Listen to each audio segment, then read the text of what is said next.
Continue. Oh, I was saying that I thought about Rahab.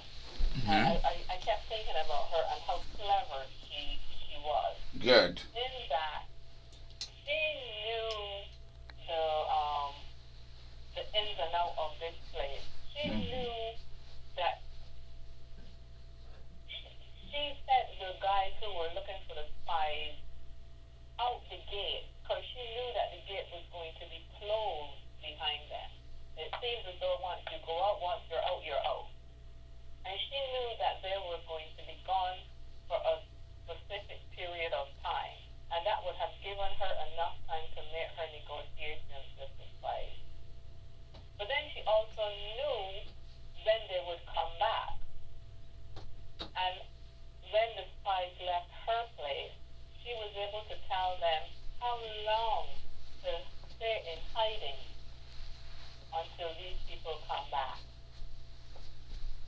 And she would have had to tell them where to look, how to know that they have come back, and then to make their move. But then I thought also that when you said that there were two players in that community, had to be, it would have been her and the king.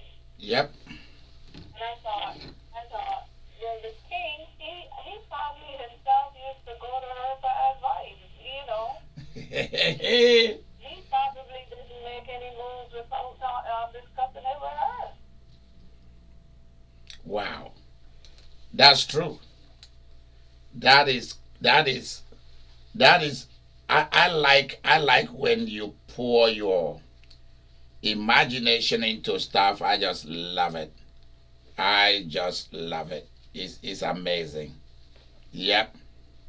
You see, when some folks read sacred scriptures, they fail to bring spirit, whether spirit through imagination or the human the human way of responding to things. They fail to bring the emotion into it. And both the Old Testament and the New Testament were written charged with fun, excitement, and powerful emotions. You can see the way human beings do things as it runs wild. But you see, for some people and for some doctrines, all they see is the supernatural things, and that's all that they interpret. They don't even see how we can learn about the humans themselves and how we can enter into who or into that story and become that story for our good if the story is a good story. Let's go to Joshua chapter 3. We have a lot of chapters to read because we're going to stop at Joshua chapter 6. Mm. So let's go to chapter 3.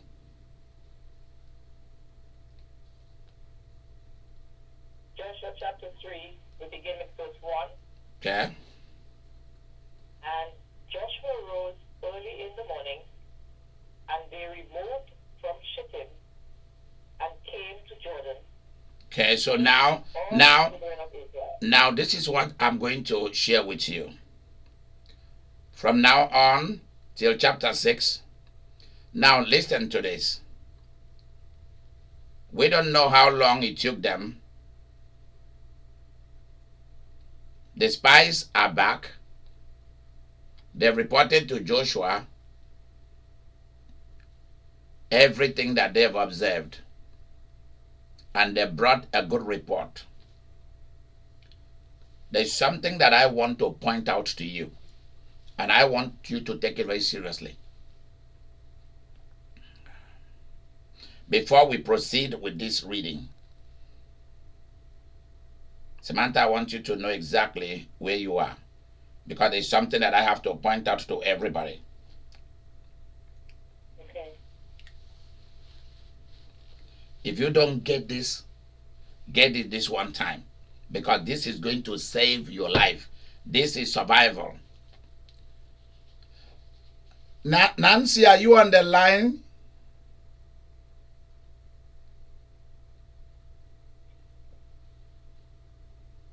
Okay, she's not because I tried to call her.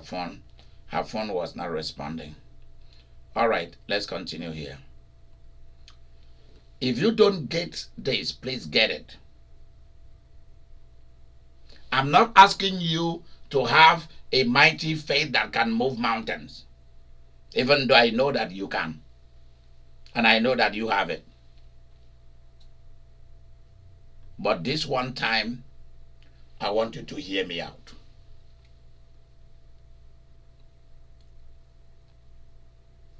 Never, if you are going to do anything that is very, very important, excuse me, if you are going to do anything that is important on the earth, never take with you anybody who does not believe in you.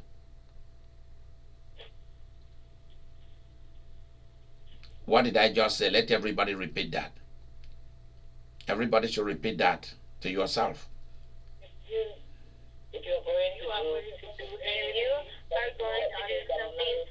the earth, never take somebody who doesn't believe in you.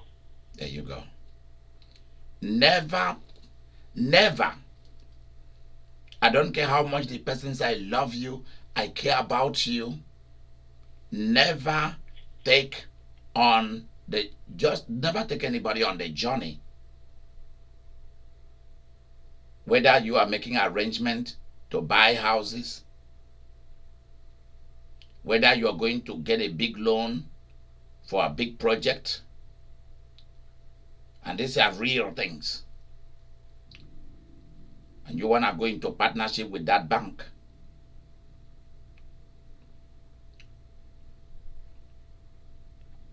if you are going to do any business with any human being, it must be with somebody who believes in you.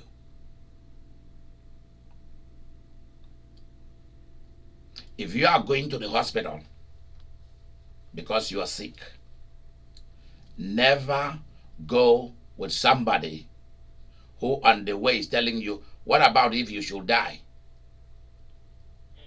Have you signed your health care will? Do you have insurance? Have you bought a coffin? I heard that they are selling land somewhere. People should come and buy where they will be buried. You're on your way to the hospital. I don't care whether you got cancer. I don't care whether you got cardio-coronary difficulties. I don't care whether it is oncology, that is cancer. I don't care whether it is your baby, pediatric care, and the baby has been crying for 3 days and you call your doctor and your primary doctor say, come in with the baby. And on the way, somebody is telling you, what about if this baby should die? What are we going to do? You don't need negative people. You don't need doubting people. You don't need fearful people. The worst is you don't need to be in the same house. Unless you are looking for a house, then you can be in the same house. But avoid anybody. If your children goes, whether it be their father or somebody, Daddy, can I have money? We need to go and get cones of ice cream. We need to go and get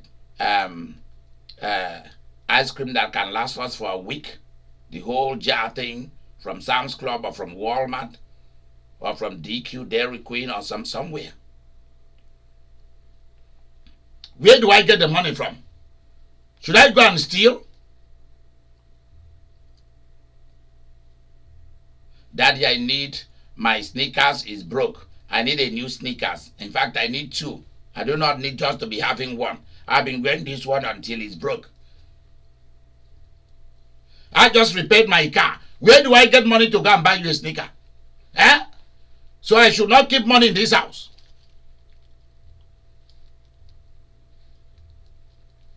You didn't know that when you said you love somebody, that person got you recruited for a job. Ha ha! They outsmarted you.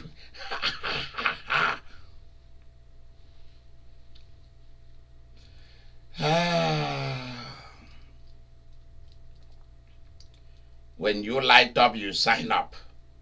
That's what they say to persuade people not to smoke. Yep. When you said something to people, I hope you are aware that you sign up for a job. When you get into a marriage, I hope you know that you have signed up for a job.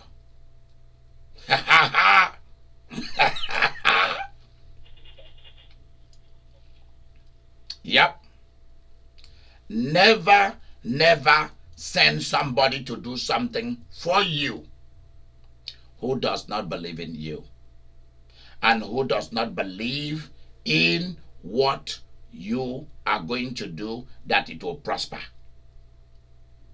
What I'm telling you right now, as I'm talking to you, somebody is standing behind my back and saying, thank you for sharing this with the world.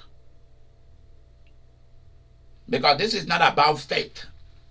This is about being real about life.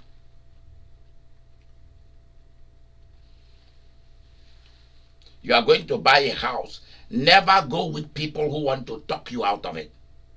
Create fear, doubt. What about if the bank will not give you the loan? What about if the cash you've saved will not be enough? What about if don't go with those people.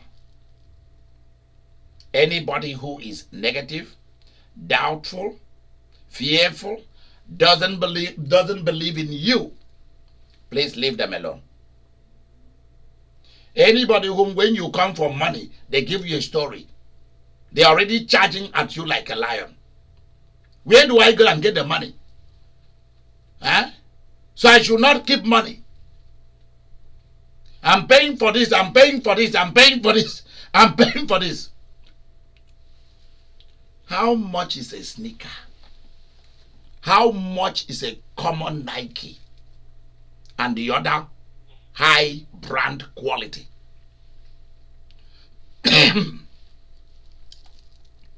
even in the casinos, like you go to Planet Hollywood, you go in there to the Nike's store and all these stores, they are very cheap, extremely cheap.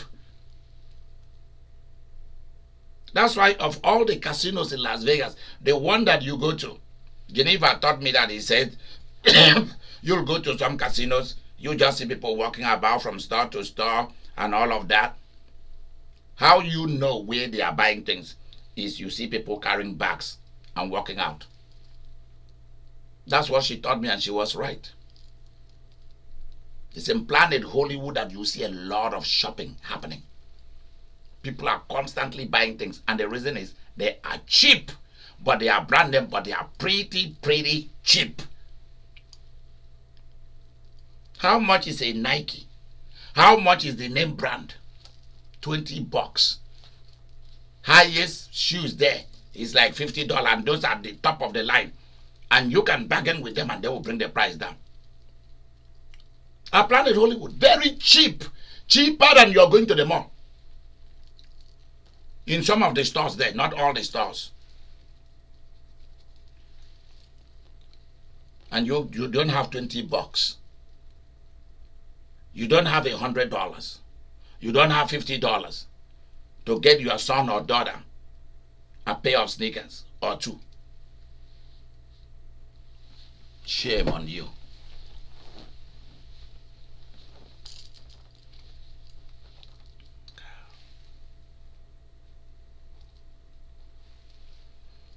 Men who don't buy luxury for their wives, I have absolute hatred for them. Seriously, I do. Men who are not sensitive to what you put on, to the food you eat, your lunch, your choo-choo. What we call choo-choo is snacks. That's what we call it. Choo-choo. It means snacks. You can't even buy snacks. Men who when they go to their job on their way home cannot even get some treats for their kids, for their wives. Not even a flower. Shame on you. You want marriage, you don't want responsibility. You want children, you don't want responsibility. The woman will carry the pregnancy and then the woman come to suffer to take care of you and the kids. And what do you do there? To have sex, and eat food. You don't do no laundry. You don't mow the lawn. You just sit there and be a father. In fact, you've already lost your manhood. You've already lost your position as a father. You are just an empty person in that house. We don't even recognize you.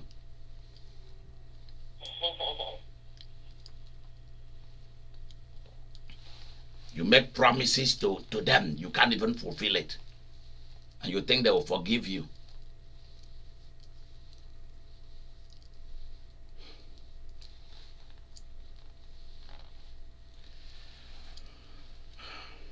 Do not take anybody along with you to go and open a business who does not believe in what you're about to do.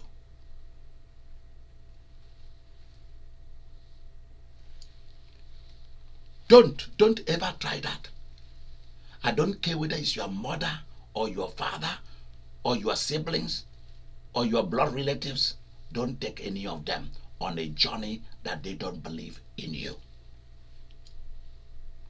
That's why everyone in Africa who knows me, they did not believe it. They did not believe it in me.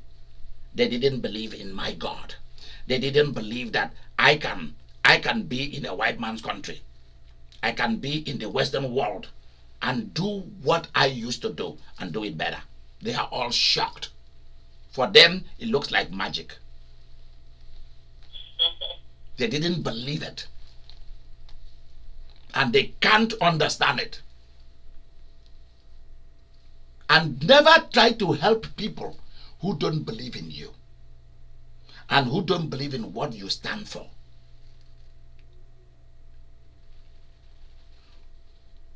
Who do not want to participate in what you... That's why when people ask me to give them something to do for our mission or business, I give them and they walked away from it, I don't accept them back into my life. I let them go.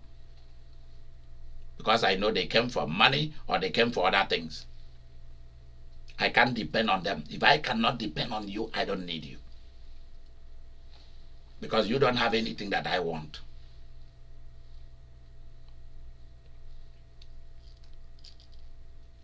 See, these two spies were people who were loyal to Joshua. They believed in the vision of Abraham, Isaac, and Jacob.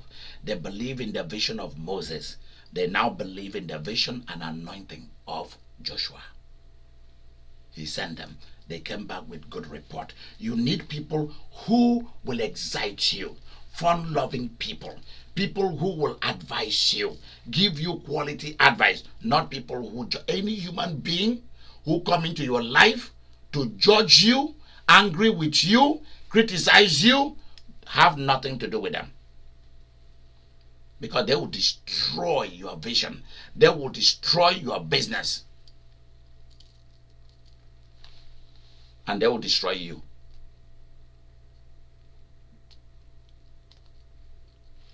And that is why the first thing you have to ask God, please, oh Spirit of the living God, help me to know what kind of mindset and what kind of spirit is this person. Please reveal it to me. Please reveal it to me. Because once you know it, you can continue the journey with the person, or you can start to cut yourself out of it and just follow the person in the area that person is of interest to you. And that's it. You should not go above or below it. Go and see the price Abraham paid for taking Lot, trying to be a good family person. I will not allow my brother to remain in that country all by himself. Let them come and live with me. Sometimes it will even your father and mother should not be living with you. Sometimes your father and mother should not live with you. Find them somewhere else for them to live. Give them somebody to take care of them. If you know that when you are in their presence, they are very judgmental, critical, do not believe in you, do not believe what you stand for, start to compare you with the other siblings, don't let your father and mother live with you. Same thing with your siblings. You want to be merciful. Same thing with your children. The children who doesn't believe in you, who does not honor you, I'm not just talking by word of mouth with money and material resources. They don't buy your quality. They don't defend you. They don't fight for you. Drop them. That's why I drop a lot of people. Back in Africa and here in America. You have to. If you want to survive life, there are people that you should drop.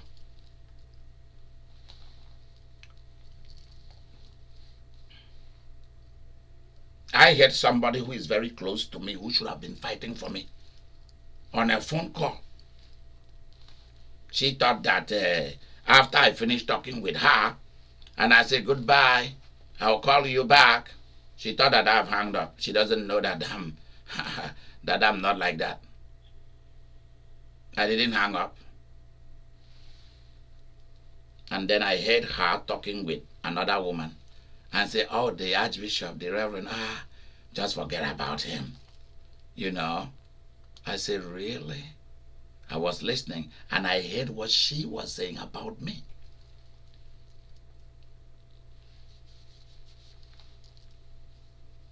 Sometimes you don't know that your father or your mother is envious of you. Your senior brother or senior sister and your siblings are envious of you. The person who trained you is envious of you and angry at you. And you are trying to be merciful and you want to support your family. All other families are standing. Go and see why they stand. And we have to make our families to stand. God help you. I call some of my siblings and I said this to them. The Imeri's family does not exist. My father's family doesn't exist anymore, whether in his father's side or in his mother's side. My mother's family does not exist anymore. As his kids found a job, got married, they move out on their own. Any money they collect from each other, they are going to use it for their own small families. So I told them, there is no longer anything like the Imeri's family. It's long dead and gone. Every one of you are pursuing your own little thing. So just know that from me. So you can't be calling me and asking me for anything. Because what was holding us was our father. What was holding us was our father. Our mother is not capable of being a bridge builder. She's a divider. And I've always known my mother to be like that. I love my mother very, very much. She's my mom. If she wasn't my mom, that would have been a different case. I would have dropped her a long time ago. I'm just being very frank with you.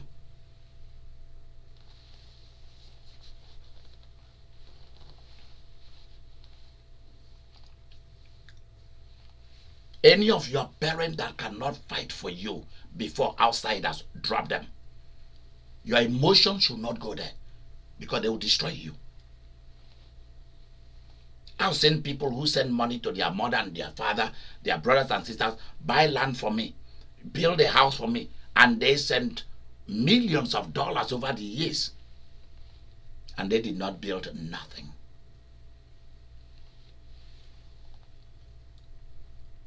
It does not mean that because you came out of somebody that you are their slave or they should treat you anyhow and they cannot fight for you. Please, there is somebody who is driving. Please, can you mute your phone? Thank you. Thank you so much.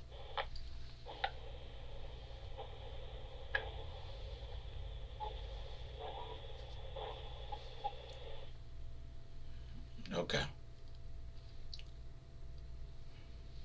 Another thing you have to watch, those who come to you or calls you and all they come for is money, avoid them. Please avoid them. By all means, avoid them. If you realize that people only relate to you or with you only for money, avoid them. Because if something happened to you, they cannot stand for you. They cannot fight for you. They will betray you.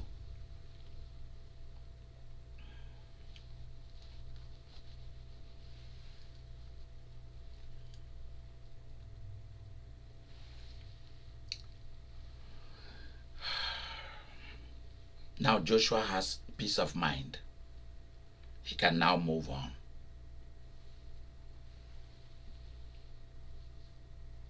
There are certain people that you should never, please, I'm begging you, keep your emotion for people in check. Because your emotion and attachment can be the reason why you get killed for nothing. Because when you come to find out what people are saying or doing behind your back, you will come to hate yourself and want to take your life.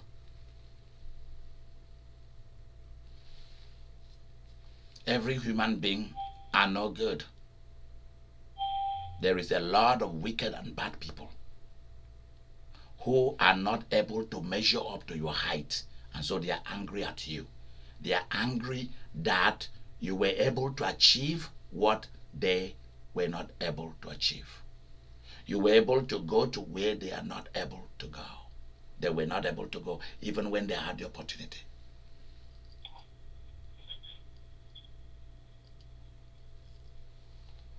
Your father died and left the earth. You call all the family members to come, and everything was shared equally among everybody.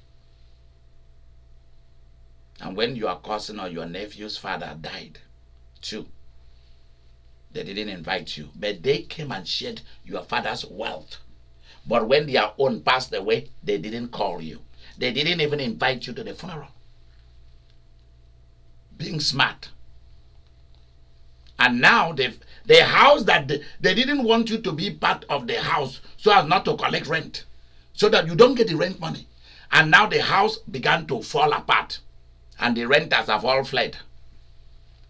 And now the stupid idiots have the audacity to call you and say, how are you? Oh, how is the family? And I'm like, why are you asking about my family? And by the way, why are you calling me? And the person is, have we quarreled before? I say, yes, we did. He said, when? I said, my father passed away.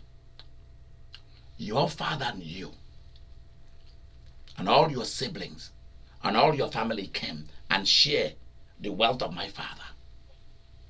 Okay? When your father passed away, and your mother passed away, you stupid idiot,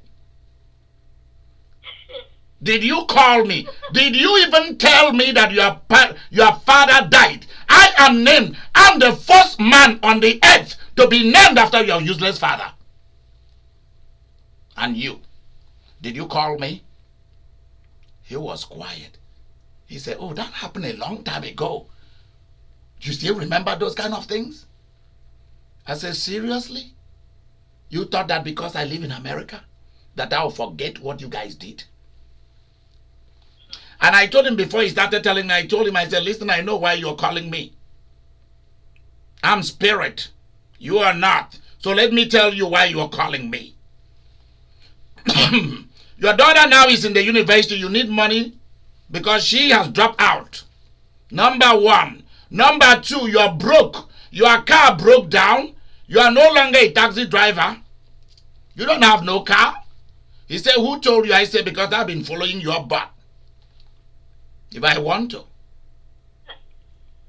Number three, the house that you don't want me to enjoy rent money is falling apart. And you want me to come and help you build, pretending it's family compound. When did we start having family compound, bro? You better get out of this phone and never call me as long as you live before I put a curse on you. Okay? Run out quick! And I hang up. Devils have no shame. Devils have no shame. Another one say, oh, somebody told me that you're performing miracles. I say, I know him. You know, I know you. You were our pastor and so on. My mother passed away. And I know the mom. The mom was very nice to me. I said, stop. So you went to Facebook and you found me. She said, yes. How long ago did you see me in Africa? How long ago? You knew that I was very close to your mother and to your brothers who have all passed away. Did you call me? Did you look for me? Let me tell you why you are calling me. You are now broke. You think that you can call me for me to have to be emotional and to be sympathetic, that because your parent died, so I should begin to help you. I say, you are the most foolish idiot I've ever seen. You're calling me so that you can begin to establish some emotional ties again, like somebody who've known your parents, and then from there you get money. That's why you're calling me. You're not calling me because you are going to be of help to me. Get off the phone.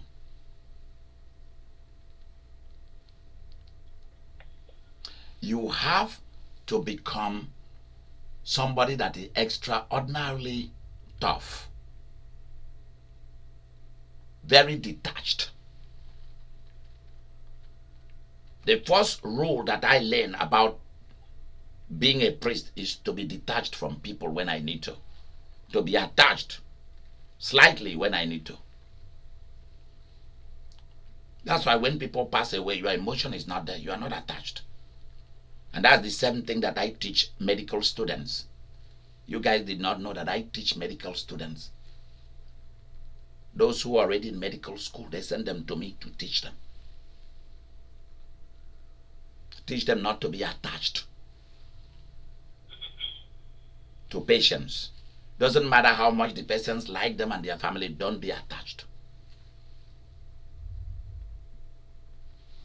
If they pass away, if they do well, they thrive, the surgery succeeded, just cross their name off. Let them go home. Because the frame of mind of a sick person and a family in distress because one of them is sick is different. When one they get well, they forget about you. So before they forget about me, I'm the first to forget about them. I cross them off. Even if they call me, send me a card, I don't respond back. Because I don't need no emotional attachment to anybody. When I am performing a healthcare work or certain kind of duty in my consultation or business, I don't need that.